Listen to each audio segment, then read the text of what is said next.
Welcome everyone to our GLSE Career Chats. Today we have Dr. DiDonato and Dr. DeSantis, and they'll be talking to us about their career pathways. Away you go. Okay. Hi everyone, I'm Michael DiDonato.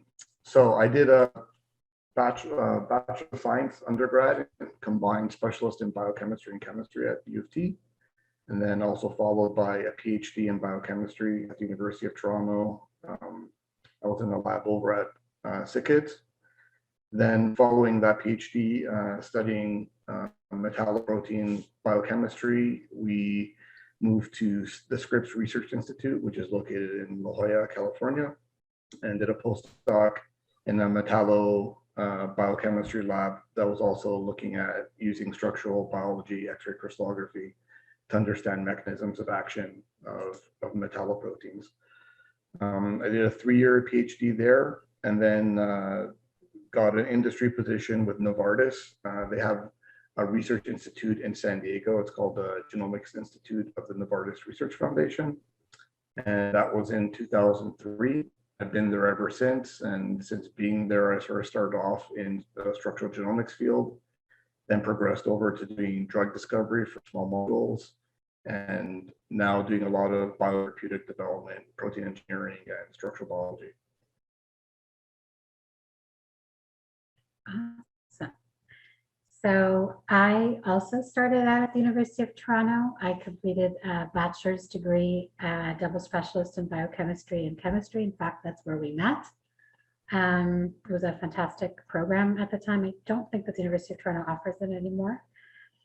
From there, I decided to do a master's and PhD in the same lab at the University of Toronto in the chemistry department, and worked with, at the time, Brian Jones, and studied enzymes, enzymology, and tried to optimize the enzymes to use them as catalysts in organic chemistry reactions. So it was sort of using chemistry, using biology to create molecules.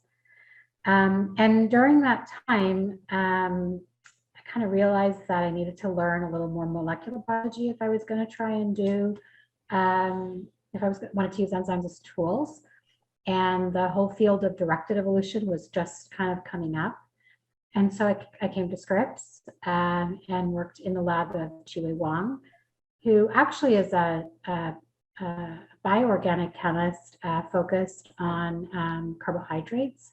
But he also had a small group that was focused in directed evolution and optimizing enzymes. And so I thought that was kind of a good balance between bringing skills that I already had or that I already knew and learning something new. So I was there for 2 years as a postdoc. I had an NSERC fellowship.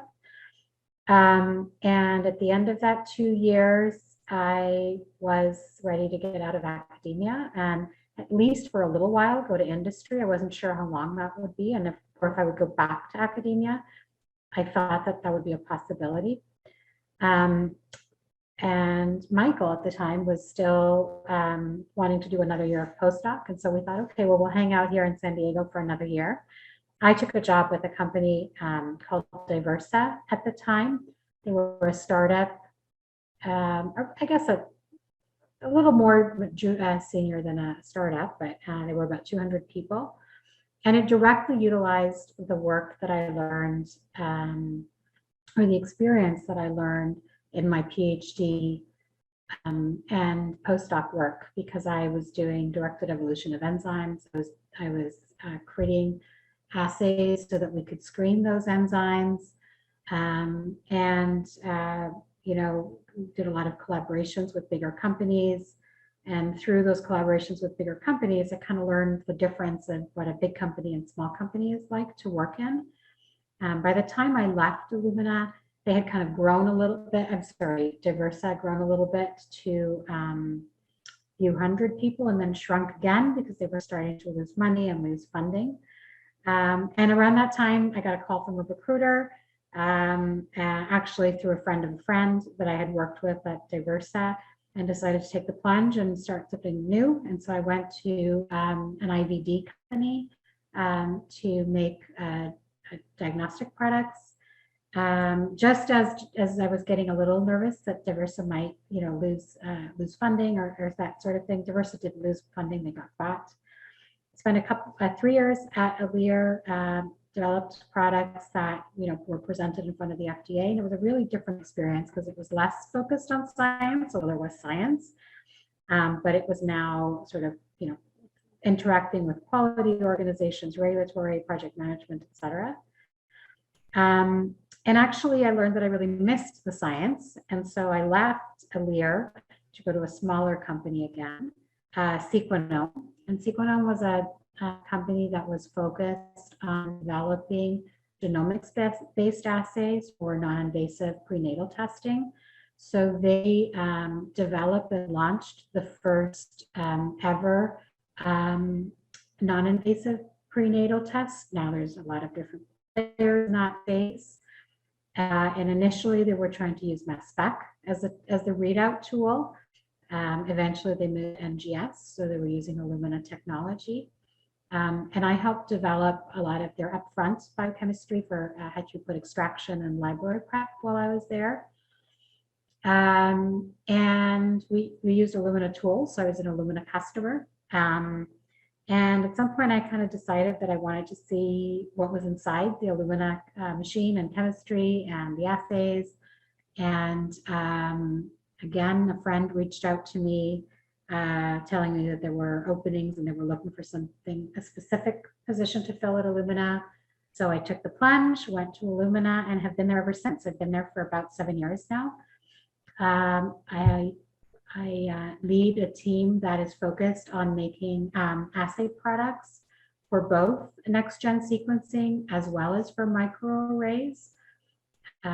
We're a team of about 30 people or so, and it's kind of brought me back closer to the science, allows me to use some of the fundamentals that I learned in my university days.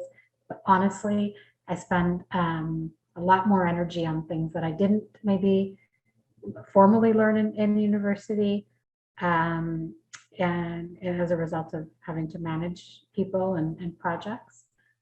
And yeah, so very much enjoying my time at Illumina. It's a great company, and kind of we're both say very lucky in that we work at probably two of the most well-respected in San Diego. There are many others as well, but it's we didn't plan on staying here. It wasn't really like a decision. This is we're going to stay in San Diego. It just kind of happened because our careers evolved.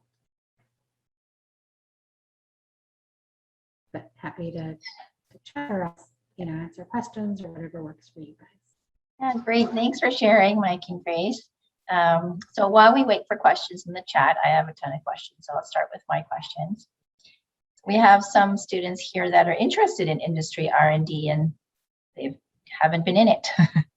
So maybe if you can explain, well, how would they prepare for that now, being in academia? So if they're a PhD student or even their first year student, how would they optimally prepare if they know that they want to go into industry R&D? We'll start with that question. You want to try that? You knew you wanted to go to industry from the beginning. That's a little bit of a tough question. So, I mean, it's more of a mindset. So you can, if you know you want to go into a very specific area of industry, and say, for example, you want to do high throughput screening, or which is a very important part of drug development, then in your academic career, you should seek out postdocs or grad school experiences that sort of give you the relevant experience to what is being done in industry. So my experience was that the research that's done in industry, it's not that much different than what's done in academia. Same techniques are used. The only thing that really changes that you have a lot more machinery to play with, a lot more automation, and so things are done at a larger scale. But the screening that you do in the lab, in an academic lab, is directly relatable to what's done in industry. So if you have that experience, the only the next step for you would be to increase in scale. And so there's different things, to worry about when you increase in scale to that, from like say a couple of thousand compounds to a few million compounds. There's some things to think about, but the basics are always there. So what I would say is that if you're set on going into industry as a career scientist, and you know what area you want to work in, whether it's cell biology or assay development, then I would seek out those experiences in your postdoc that give you experience in those areas. Yeah, I would agree. I think that's exactly right. So if in saying you want to go to industry, you have an idea of a field or discipline, or a company, because maybe for some people you might be, I'm really committed to drug discovery, or I'm really committed to high throughput screening, or I'm really committed to assay development or diagnostics. Then definitely seek out that experience while you're in academia, whether that's a postdoc or something in your master's program or your PhD program. I think you can usually find a way to kind of bring a little bit of science that you're interested in into prep somehow. I did that many times. I was like, I kind of want to learn about NMR of proteins. I'm like, how can I fit this into my project, even if it's in a small way? And the other thing I would say is study the companies that you want to work for, or the types of companies that you want to work for. So Michael knew he wanted to work for a pharmaceutical company. That was like, I remember from the early days of dating, it was like, I'm going to work for one of these pharmaceutical companies. I would have loved to work for a pharmaceutical company, but I was less dedicated, committed to a pharmaceutical. I was open to other things. And so I was actually interested in companies like Diversa or Maxigen at the time. And so I did exactly what Michael described, is I knew that to get into those kinds of companies, I needed an experience that I didn't yet have from my days at U of T. And so I got it in my next step. I got it in my postdoc. Whatever that next step is for you, go get it. But to generalize this, to not sort of think about assay, high throughput screening and drug discovery, go study that company or companies that you would want to join, and learn what they're doing, and go learn the thing, even in a small, when you're interviewing. And it could be anything, like you might decide you want to stay in the Toronto area. So research what kind of biotech companies are in Toronto, right? So, leadership in mass spec is in Toronto, and proteomics companies there. And so you might say, well, I want that company. So someone, I can't remember who, said that they had some proteomics experience. It's a hot area. Or you might say that you want to work at Thornhill Diagnostics, and they make, breathing apparatus. And so you need to learn a little bit of engineering to sort of supplement the biochemistry that you know.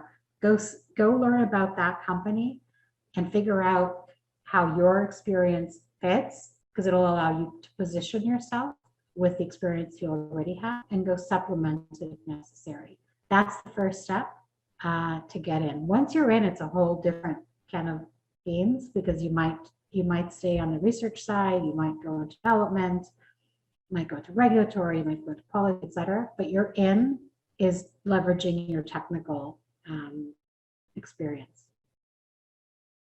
So just going off, kind of going off that, you talked about technical skills. What about the other sort of core competency skills beyond technical? What are some of the things that they may be looking for in, say, an industry interview? So that's a great question. I'm right in the middle of interviewing right now. So this is absolutely top of mind. I spent the entire week interviewing.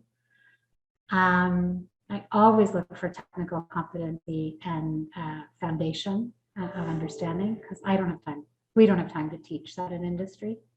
But the other thing we look for is the ability to communicate, and that's both verbal and written, right? We write a lot of reports, especially on development function. And so all of your writing, your PhD, your master's is incredibly invaluable.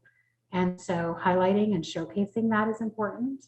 Being able to present your work in a way that is understandable to people that are not experts in your field, incredibly important. Your boss in industry may not be, probably won't be an expert in the same field that you are, and you need to be able to convince them to give you a few more weeks of funding so that you can prove out that cool idea.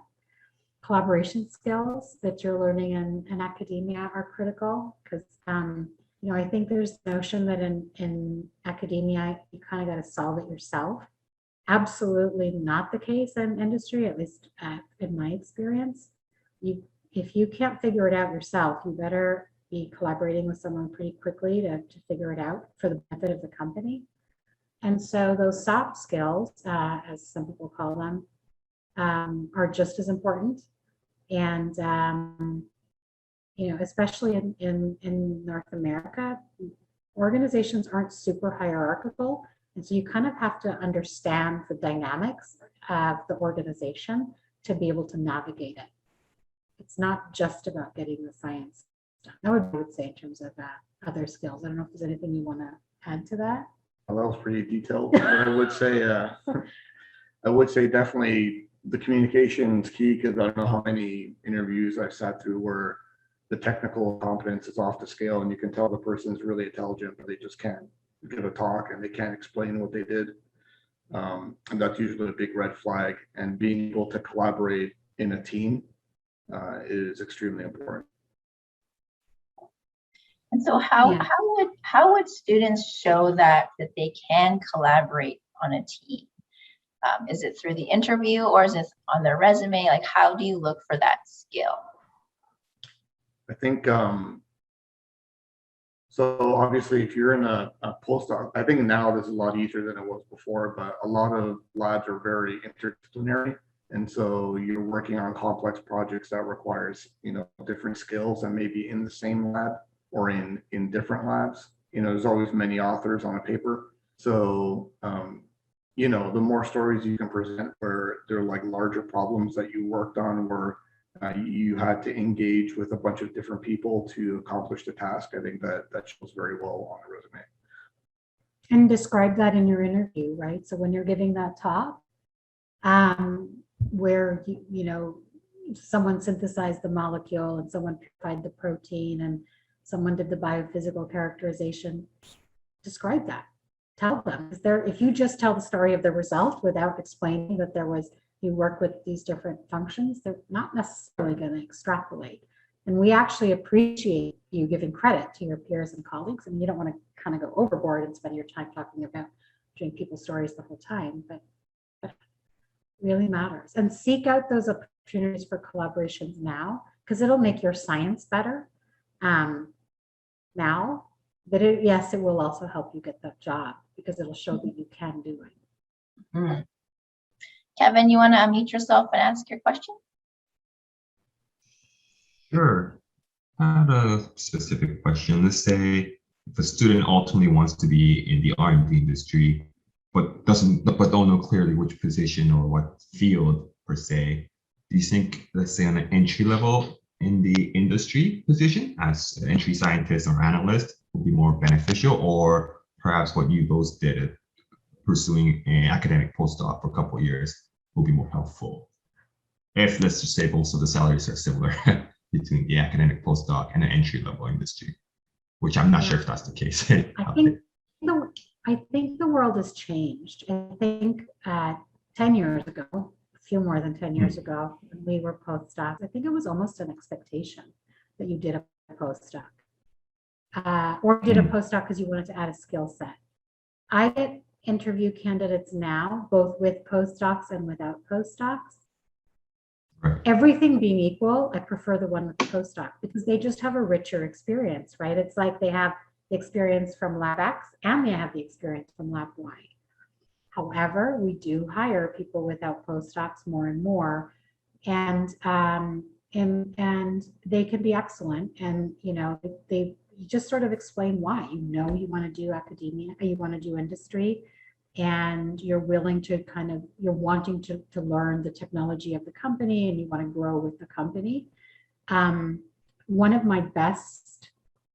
the best scientists on my team did that. She did a PhD, and the second an opportunity came up at Illumina, it actually was a temp.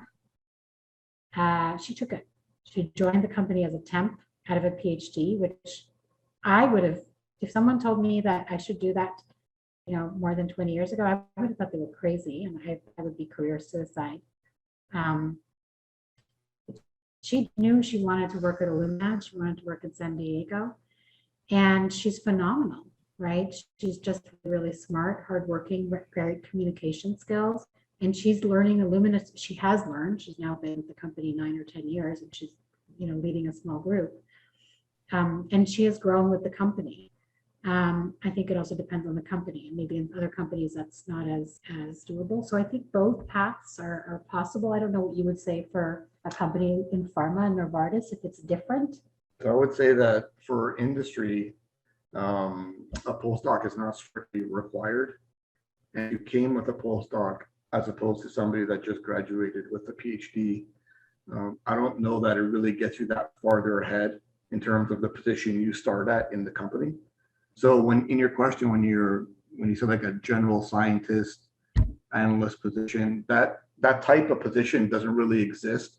So for example, like if you go through biochemistry or you're an immunologist and and you did your PhD studying some type of oncology, the position that you would get in a company would be that position. You would be an immunologist, identifying new targets for oncology, developing cellular assays, things of that nature.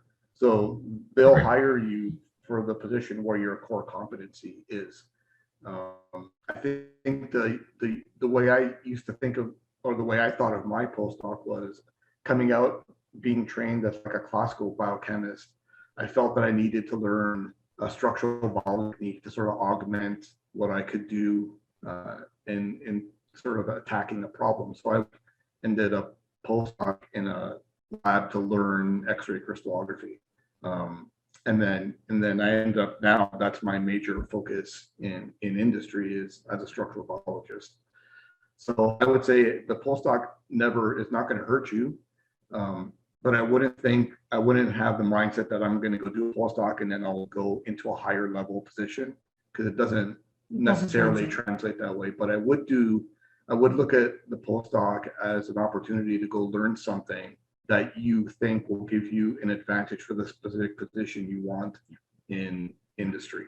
If you're very flexible and you just say, I want to work in industry, it doesn't really matter what I do, but I kind of want to do science, I think you could not do a postdoc and be fine. If you say, I want to work in a drug discovery company where I can use structural biology combined with biophysical methods, then you're going to do what Michael just did, right? Or for me, I knew that I wanted to develop enzymes as tools and biocatalysts and use directed evolution because that was the field was moving. It wasn't just because I wanted to do that. I felt that was a growing field and I needed to position myself and I had, I had actually 6 or 7, I don't know, many job offers. It was also a time of a great job market.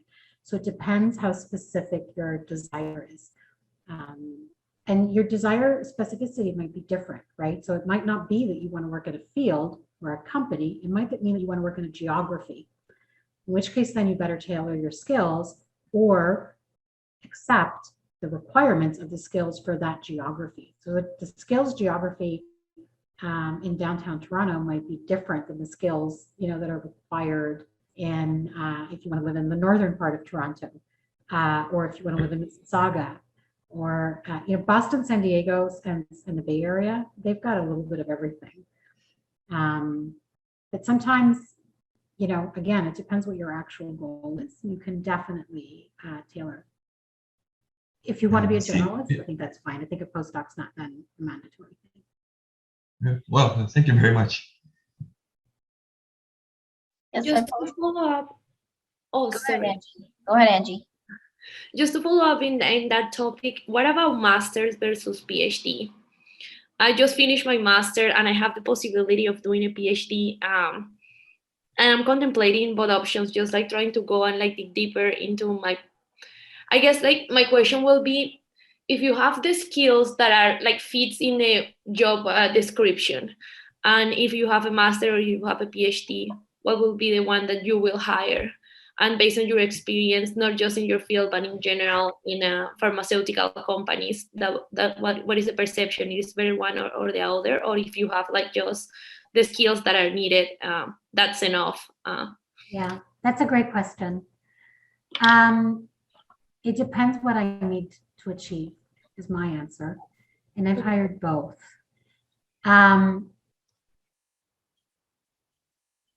if what I need to achieve is more practical, right?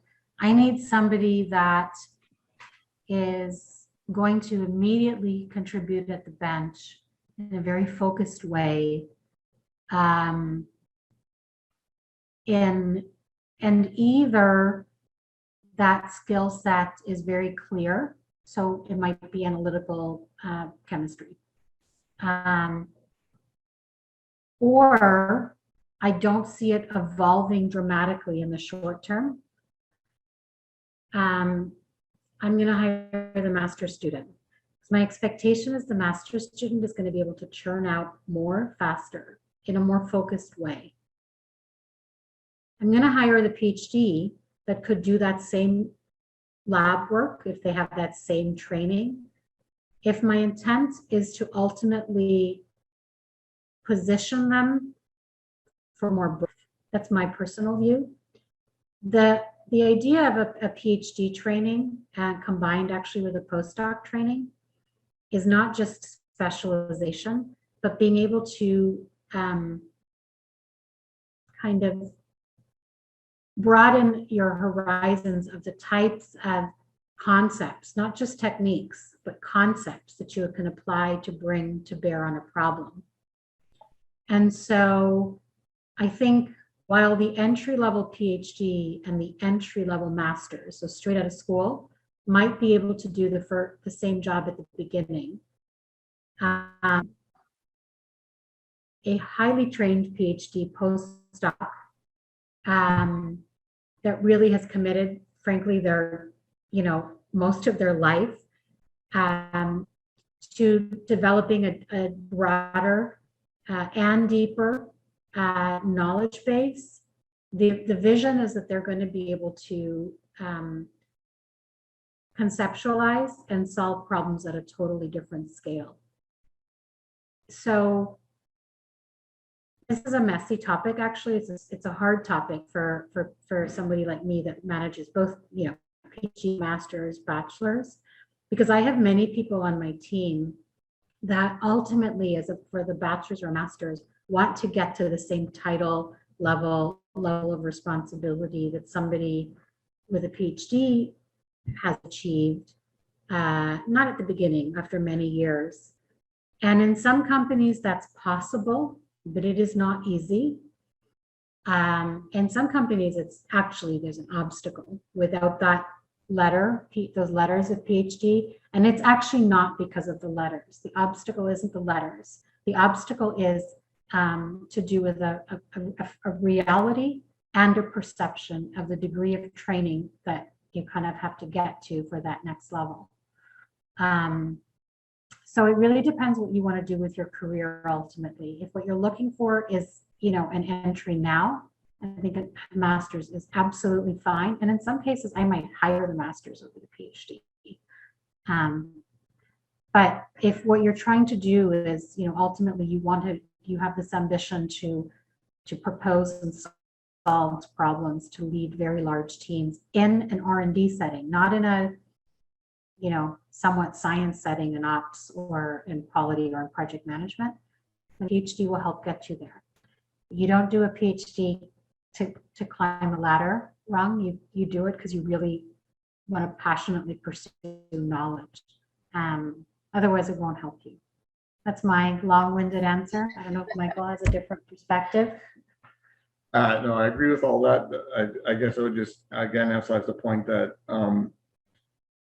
in a larger company, like a large pharmaceutical company, like a Pfizer or Merck or Novartis, something like that, it will limit having only a master's and not a PhD will limit you in terms of how you're going to progress in the company.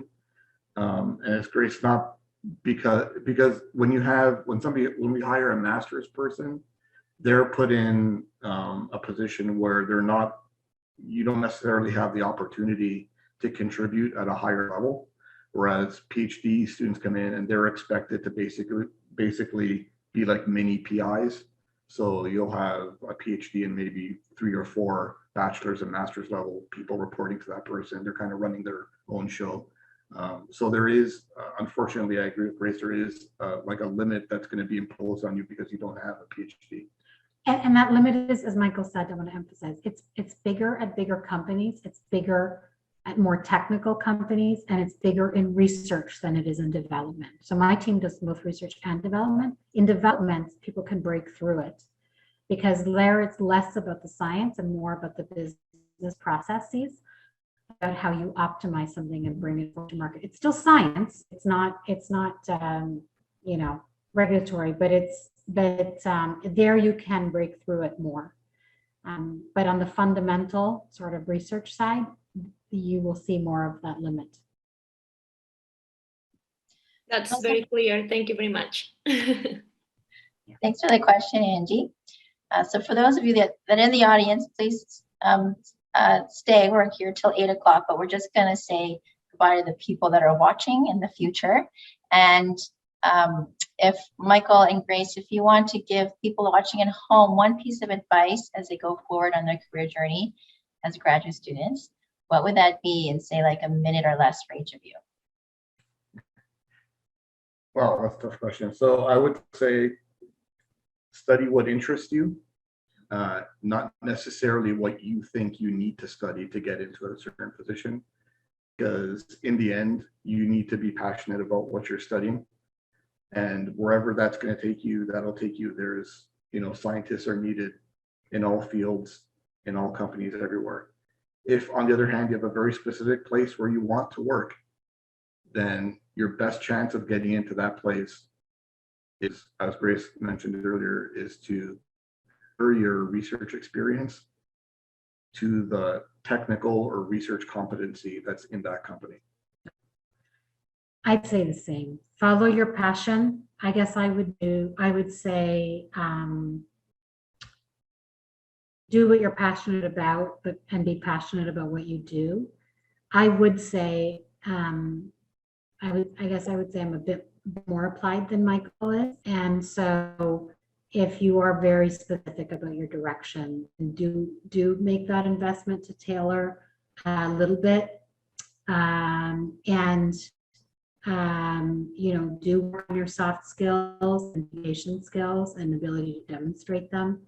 But don't do those things just because you're checking a box, because if you do, it will show through and it's not who you are. So it kind of follows that same question of, do I do a PhD, do I do a postdoc, do I do a master's? What is your passion and why? One of my best hires ever in my career was the first person I ever hired, the master's level student. Phenomenal. He is now leading a group in the first company that I worked at. They got bought, etc. But he had a level of commitment, passion, technical acumen, soft skills that is rare. And so he could have gone a bit far, gotten a PhD. But he always said to me, it's not what the path, the division, the direction I wanted. I wanted to be close to the bench. And so for him, it made sense not to. Great, thank you. Great words of advice. So for those of you at home, we're going to log off. Thanks for joining us, and tune in next time, next week, or next month. We have Dr. Obel, from Janssen as a Vice President of Medical Affairs. You can join us next time there. Thanks for joining for now, and we're going to log off recording. Bye for now.